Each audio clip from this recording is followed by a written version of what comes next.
Okay, instructional design is everywhere. From anything from an instructional manual that you find whenever you're trying to put stuff together from IKEA, to a how-to clip on YouTube. But when and where did today's instructional design and models begin? We're going to talk about that in this video entitled, A Brief History of Instructional Design. In this video, we're going to talk about three particular parts: the when, or the history of modern instructional design; the who, key players in the progress of instructional design, such as Skinner, Piaget, and our favorite Gagne; and finally, the what, learning theories and the people who love them. The three types of learning methods: cognitivism, constructivism, and transformationalism. America prepares. With war effort in full swing, thousands need to learn. The need to train these masses causes the U.S. government to call on learning theorists to help. Together with the U.S. government, they are working together for freedom. Freedom to think, to speak, to rise, to learn, to plan with their fellow man. Most attribute the beginning of modern instructional design to the World War II effort. The U.S. government was faced with the problem of being able to train all of their soldiers, thousands of them, to be able to know the exact same thing at the exact same time and do things the exact same way. So the government turned to theorists, both behavior and learning, for help.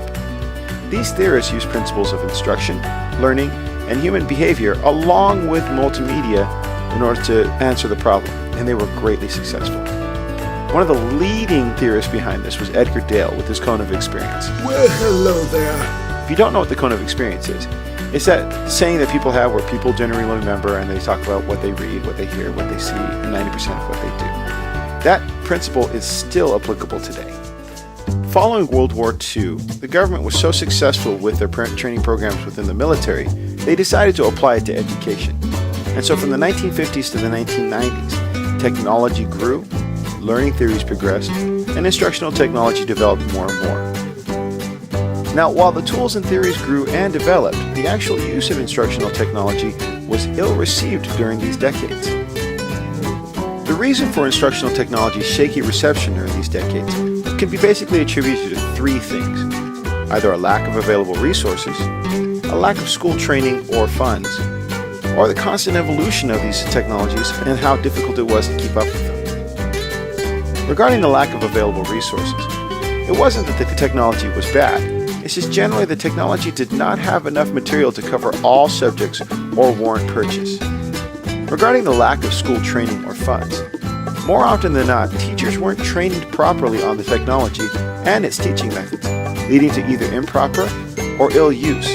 Or sometimes the school systems just did not have enough money to provide every school that opportunity to use the technology. And without that, without the popularity, it suffered. The constant evolution of instructional technology made it difficult to keep up with, since more often than not it wasn't backwards compatible. As the technology grew, and as the methods changed, the older, more outdated technology became useless and therefore not worth buying in the first place. Even with the invention of the computer, technology's integration into instruction, particularly in public education, was still held back. It wasn't until two major factors changed did technology integration really start to work. What were these technological milestones? Well, the first one was cheaper, faster computers. As parts became easier to mass produce and computers became faster and capable of more, so did instructional technology. And the second one was the internet. Yes, with the invention of the internet, people had access to anything that they needed to all over the world at any time from anywhere. And this was a game changer. The breakthrough of having cheaper and easier to use computers, as well as having the internet, which we've already described as one of the greatest wonders of the world, incredibly improved the integration of instructional technology and design into education. Despite that, however, old problems still exist. Like during the 50s to the 90s, technology still moves too fast for most school districts to keep up. And also there's that extreme lack of training and proper planning. Now we're going to talk about the who's who of instructional design and technology. These learning theorists and behaviorist theorists were some of the top minds in aiding the way that we teach today. We're going to discuss the various key pillars of ID&T in fairly chronological order. Now, while there are several very important names, Skinner, Bloom's, Howdy. All these others, no one tops Gagne. One of the leading theorists of World War II was Edgar Dale. Well, hello there. His cone of experience helped set the path for people to understand just how students remember and exactly what needs to be done for students to remember the most. Bruce Frederick Skinner, Hi. commonly known as B.F. Skinner, was an American psychologist, behaviorist, author, inventor, and social philosopher. His theories on operant conditioning changed the way that people were taught by the masses. William Glasser How's it going? was an American psychiatrist.